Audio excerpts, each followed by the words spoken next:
오늘은 이사야 19장으로 하루를 시작하겠습니다.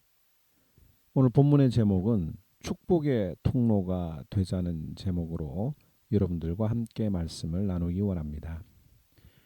오늘 이 이사야 19장의 내용을 구분하면 크게 두 가지로 나눌 수가 있습니다.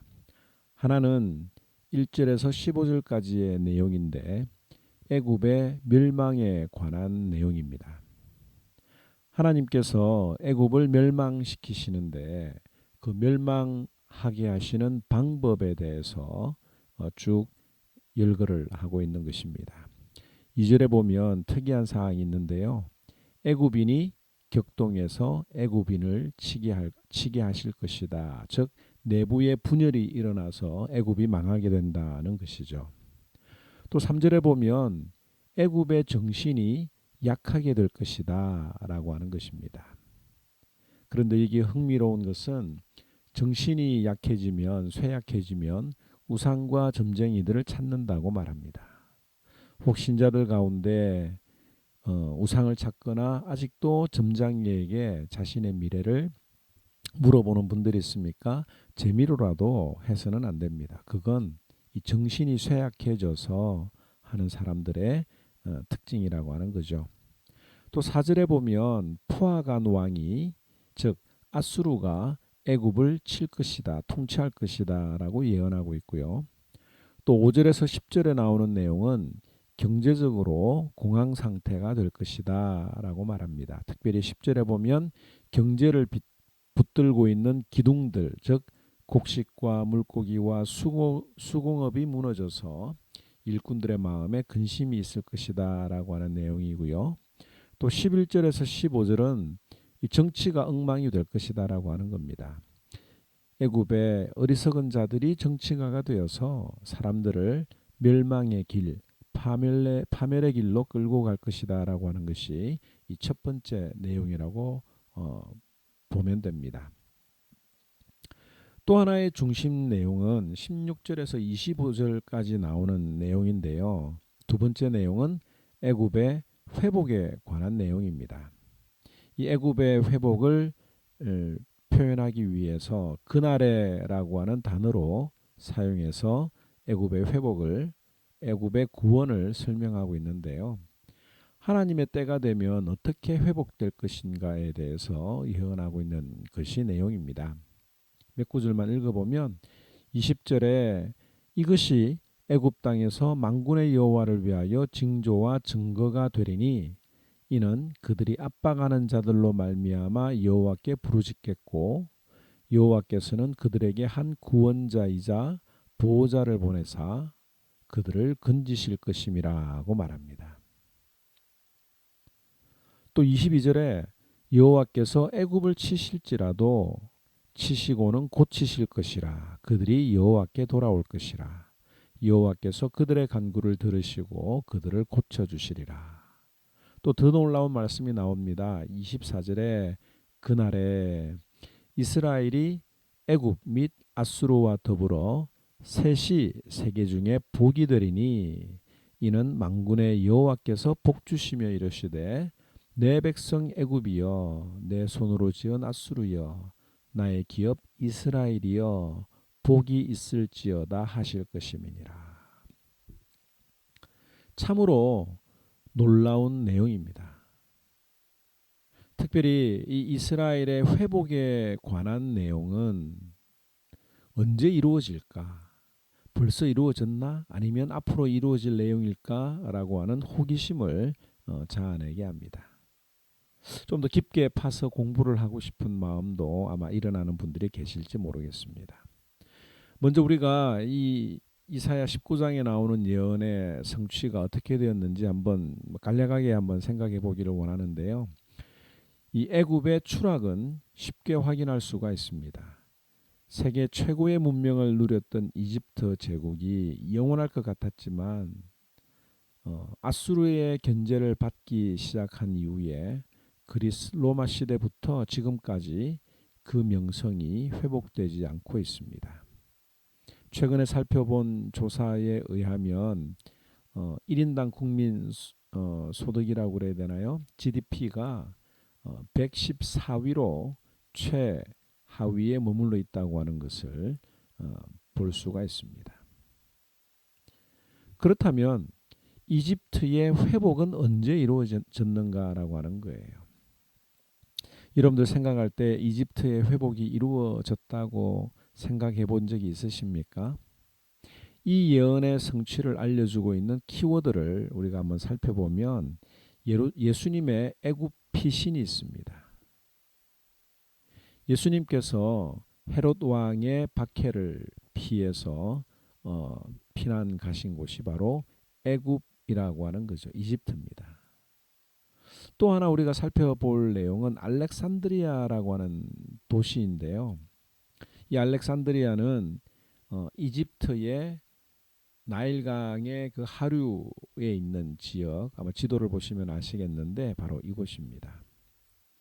이 알렉산드리아에 마가를 통해서 복음이 이집트에 전해졌고, 이 알렉산드리아라고 하는 도시는 영적으로 기독교 교회 역사상에 아주 중요한 도시가 되었습니다.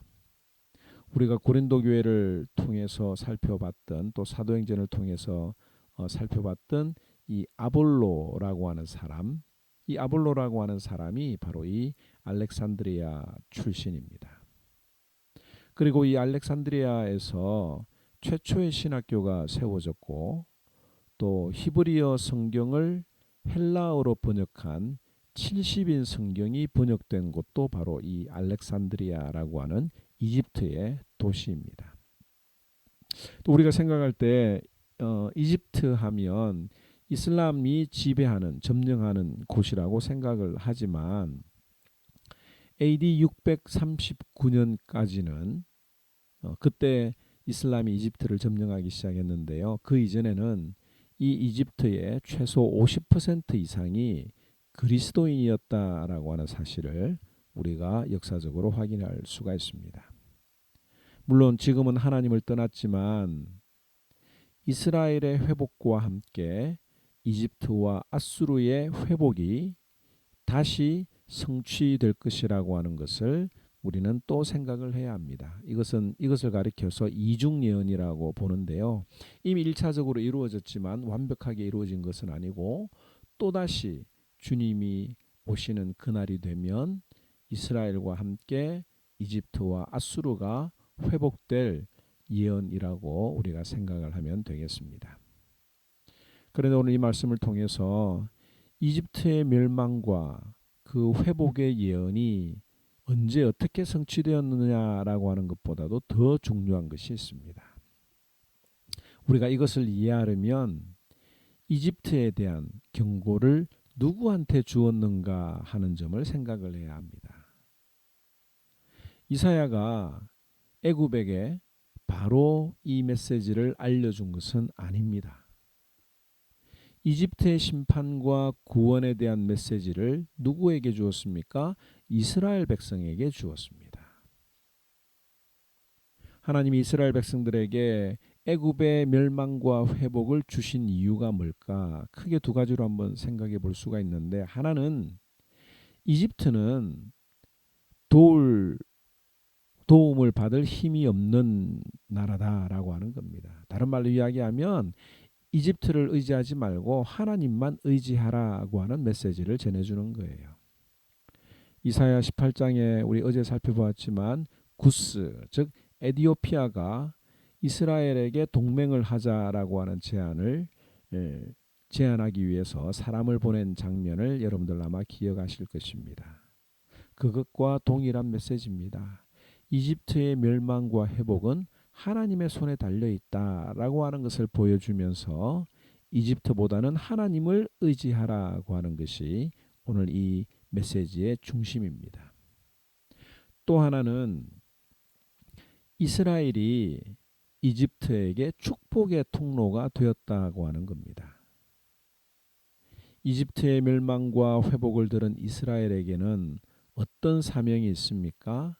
그날이 오면 이집트가 회복될 것이라고 하는 소망의 메시지를 들고 그들에게 찾아가는 것입니다.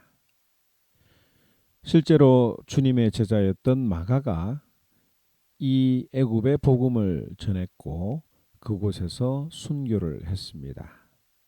그리고 그 결과 초대 기독교가 열매를 피우는 아주 중요한 도시가 될 수 있었던 것입니다.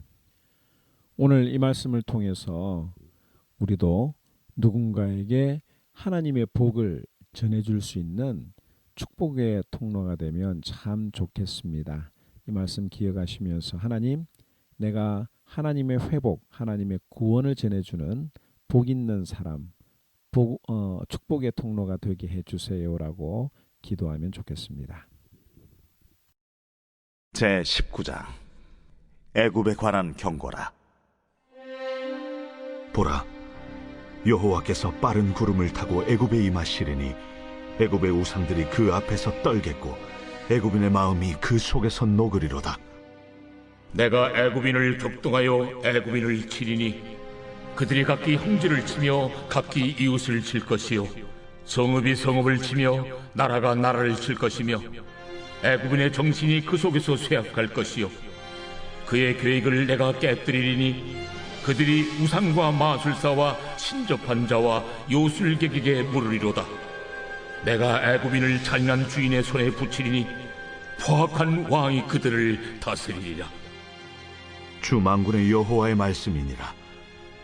바닷물이 없어지겠고 강이 잦아서 마르겠고 강들에서는 악취가 나겠고 애굽의 강물은 줄어들고 마름으로 갈대와 부들이 시들겠으며 나일 가까운 곳 나일 언덕의 초장과 나일강 가까운 곡식밭이 다 말라서 날려가 없어질 것이며 어부들은 탄식하며 나일강에 낚시를 던지는 자마다 슬퍼하며 물 위에 그물을 치는 자는 피곤할 것이며 세마포를 만드는 자와 배 짜는 자들이 수치를 당할 것이며 그의 기둥이 부서지고 품꾼들이 다 마음에 근심하리라.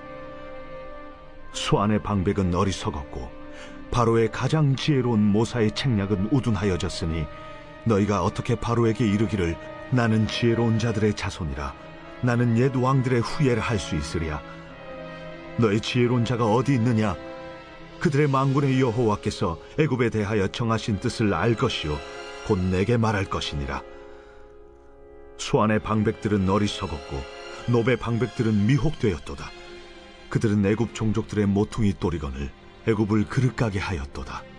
여호와께서 그 가운데 어지러운 마음을 섞으셨으므로 그들이 애굽을 매사에 잘못 가게 함이 취한 자가 토하면서 비틀거림 같게 하였으니 애굽에서 머리나 꼬리며 종려나무 가지나 갈대가 아무 할 일이 없으리라. 그날에 애굽이 부녀와 같을 것이라. 그들이 만군의 여호와께서 흔드시는 손이 그들 위에 흔들림으로 말미암아 떨며 두려워할 것이며 유다의 땅은 애굽의 두려움이 되리니 이는 만군의 여호와께서 애굽에 대하여 정하신 계획으로 말미암음이라. 그 소문을 듣는 자마다 떨리라. 그날에 애굽 땅에 가나안 방언을 말하며 만군의 여호와를 가리켜 맹세하는 5 성읍이 있을 것이며 그중 하나를 멸망의 성읍이라 칭하리라.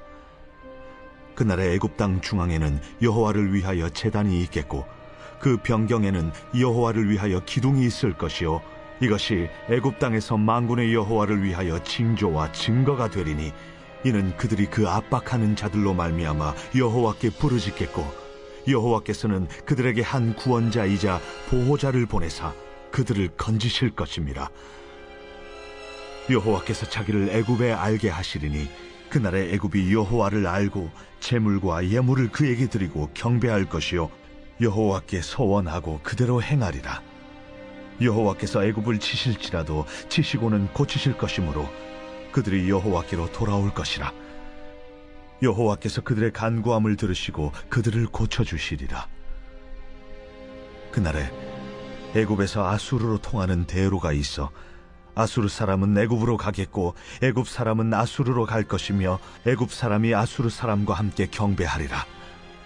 그날에 이스라엘이 애굽 및 아수르와 더불어 셋이 세계 중에 복이 되리니 이는 만군의 여호와께서 복주시며 이르시되 내 백성 애굽이여 내 손으로 지은 아수르여 나의 기업 이스라엘이여 복이 있을지어다.